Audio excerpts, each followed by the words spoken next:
Zombie Apocalypse.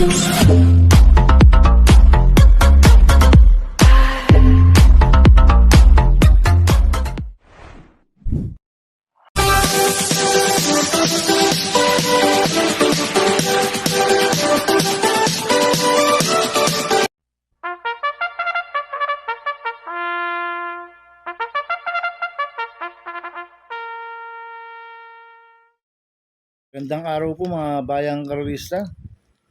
Ngayon po ay araw ng Miyerkules, May 14, 2025, karera po ng Metoturf, Malbar, Batangas.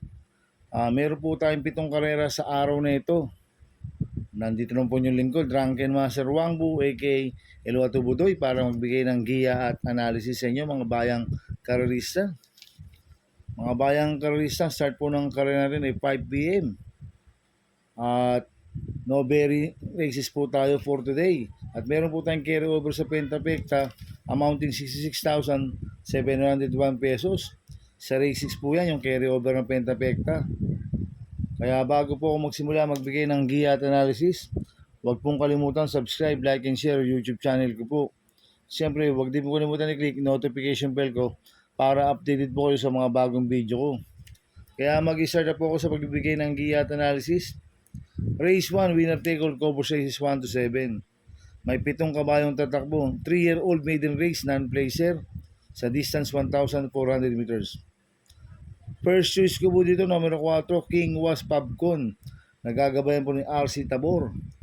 Last run po nito noong May 2. Pang-apat kila Black Widow. Nagtala ng 1.30.2 sa 1,400 meters. Kaya malaki po panalo sa akin ito. Kaya siya po first choice ko. Second choice ko po, numero 6, Odini. Nagagabayan po ni Mart Alvarez. Last run po nito April 30. Pang-anim kila Most Wonderful. Nagdala ng 1.31 sa 1.4. Cambio Unite, binigay kay Mart Alvarez. Last run, LC Lunar po sumakay dito. Kaya malaki rin po panalo sa akin ito. Kaya siya po second choice ko. Kaya ang first choice po, numero 4, King Was Pabcon. Second choice, numero 6, Odini. Sa race 2 po tayo, Pixis cover races 2 to 7. May 8 kabayong tatakbo. Rating basis same class 5, 11, 15 split. Distance 1,200 meters. First choice ko po dito, numero 7, Tugatog. Nagagabayan po ni Jan Alvin Giuse. Ito, bagong baba po ng rating base system. Last run po nito noong May 4. Tumakbo kila Batang after 7. Nagtala ng 1.31 medyo sa 1.4. Hindi binigyan ng importansya last run yan si Tugatog.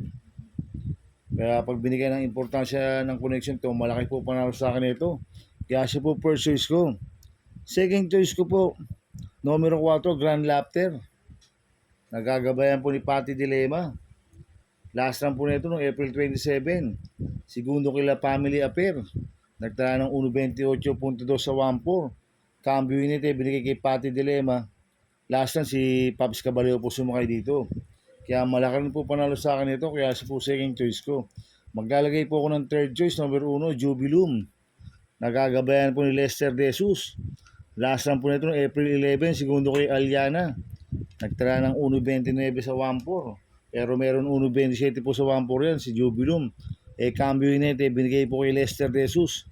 Last run, kay Malapira lang po sumakay dito. Kaya malaki rin po panalo sa akin ito, kaya siya po third choice ko. Kaya ang first choice ko po, numero 7, Tugatog. Second choice, numero 4, Grand Laughter. Third choice, numero 1, Jubilum. Sa race 3 po tayo, pick 5, cover race 3 to 7. May 8 kabayong tatakbo. Rating base same class 5, 6 to 10 split. Distance 1,200 meters. First choice ko po dito, numero 5, Glenda's Magic. Nagagabayan po ni GL Shego Jr. Last run po nito, April 30. Tarsero ko lang Kentucky rin, nagtala ng 1.30 medyo sa 1.4. Medyo mahaba lang po distansya last run. Ngayon, 1,200 meters. Angkop ang distansya po sa kanya. Kaya sa akin, malaki po panalo sa akin ito. Kaya siya po first choice ko. Second choice ko po, numero 8, Modern Stroke. Nagagabayan po ni Michael De Jesus. Ito, bagong baba po na rating base system. Last run po nito, April 25.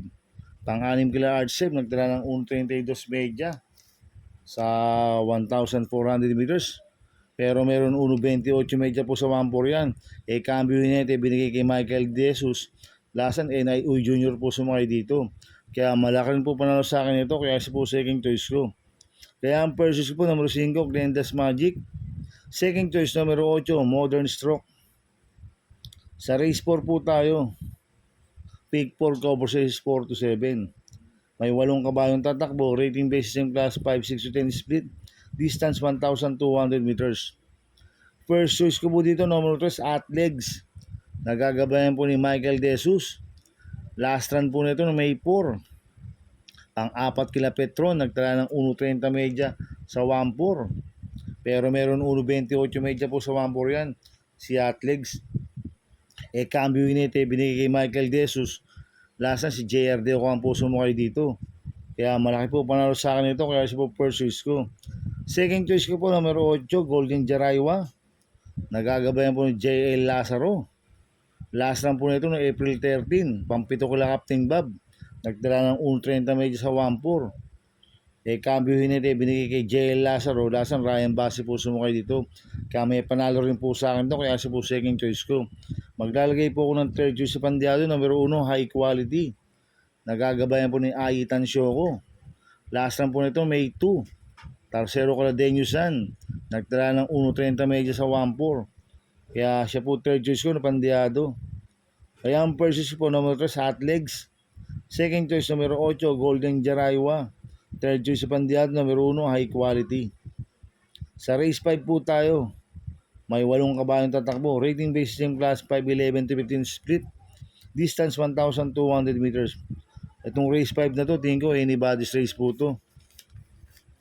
Kaya tingin ko lahat to may panalo. Kaya akong first choice ko po dito, numero 7, Potential. Nagagabayan po ni Jordan Guerra. Last run po nito no May 4. Tercero ko labantay sarado. Nagtala ng 1.30 medya sa 1.4. Pero meron 1.28 medya po sa 1.4 yan si Potential. Cambio hinete, binigay kay Jordan Guerra. Last run, Danny Boy Camanyer po sumakay dito. Kaya malaki po panalo sa akin ito, kaya siya po first choice ko. Second choice ko po, numero 6, Coldplay. Nagagabayan ni Pabs Cabalejo. Last run po nito no May 4. Segundo kay Jenks Adenap. Nagtala ng 1.30 medyo sa 1.4. Kaya may panalo po sa akin to, kaya siya po second choice ko. Maglalagay po ako ng third choice sa pandiado, number 5, Galloping Ghost. Nagagabayan po ni Patty Dilema. Ito magaling kay Patty Dilema to, si Galloping Ghost. Itong kabayo na to pwedeng iuna, pwedeng isunod. Kaya siya po third choice ko na pandiado. Kaya ang first choice ko po, number 7, Potential. Second choice, number 6, Coldplay. Third choice sa pandiado, number 5, Galloping Ghost. Sa race 6 po tayo sa penultimate race. May 8 kabayong tatakbo. Rating based in class 4, 16-21 split. Distance 1,200 meters. Dito po yung carry over ng Pentapecta amounting 66,701 pesos. First choice ko po dito, numero 8, Hinebra. Nagagabayan po ni Conrad Denson. Last run po nito, April 27, tercero ko lang Chocolate Thunder. Nagdala ng 1.29 sa 1.4. Kaya malaki po panalo sa akin ito, kaya siya po first choice ko. Second choice ko po, numero 7, Service Deluxe. Nagagabayan po ni JD Pabilik. Last run po nito, April 30. Segundo kay Boss Lady. Nagdala ng 1.28.4 sa 1.4. Cambio inete. Binigay na po kay JT Pabilik, lasan, Tanya Naboroso po sumay dito. Kaya may panalo po sa akin to, kaya siya po second choice ko. Kaya ang first choice po, numero 8, Hinebra. Second choice, numero 7, Service Deluxe. Sa race 7 po tayo sa last race. May 8 kabayong tatakbo. Rating based in class 4, 22-27. Distance 1,200 meters. So, soloin ko na po ito ng numero 8, Haded Haha. Nagagabayan po ni John Paul Guse. Ito, sanay na po sa mga stakes race to, si Adeda. Last run po nito, April 27. Pang-4 kila Open Billing. Nagtala ng 2.11 sa 2,000 meters. Kaya sa akin soloin ko na po yan, numero 8, Aded Aha. Good luck and happy racing mga bayang karista. Inuulit ko, ito'y gabay ko lang at analysis ko. Pero pagdating sa tayan, kayo pa din na masusunod. Sana ay swertihin tayo at magsitama. Kaya good luck po sa ating lahat mga bayang karista. Mga bayang karista, shoutout muna ako. Happy racing po sa mga boss ko. Kay Boss Manuel Chua. kay Boss Manny Caplis, kay Ninong Regor Costada, Happy Racing, sana ay swertin tayo at magsitama. At happy racing din po sa mga taga Double Rock OTV at sa mga taga Barkadahan OTV, happy racing po sa inyo. Sana ay swertin tayo at magsitama. Kaya good luck po sa ating lahat. Kaya mga bayang karisa, please subscribe my YouTube channel at Tubudoy 2.0 at sana ay lagi niyo pong panoorin yung ads ko, huwag niyo pong skip. Kaya maraming salamat po sa inyo and God bless.